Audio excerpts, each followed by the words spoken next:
Man bail pirkt elektrisko mašīnu, man ir šaubas par to. Es dzirdu visādus mīnusus. Kādu jūs argumentu man varēsiet teikt tādu, lai man visas manas šaubas vienkārši, ka šodien lietus vetrs kaut kur aiziet citā vietā?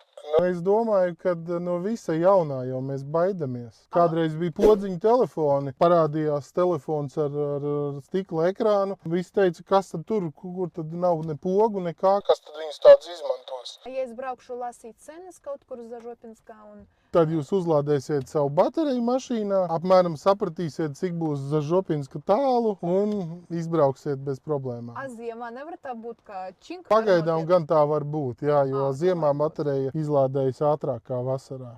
Telefons jau ar ziemā ātrāk izlādējās, pareizi. Vajag drusciņi pierast pie mašīnas, un tad vispār nav problēma. Var izgudrot, varbūt skatās kaut kāds učonis, un tagad uztaisīs šitai BMW priekš manis pārnesam ozarā.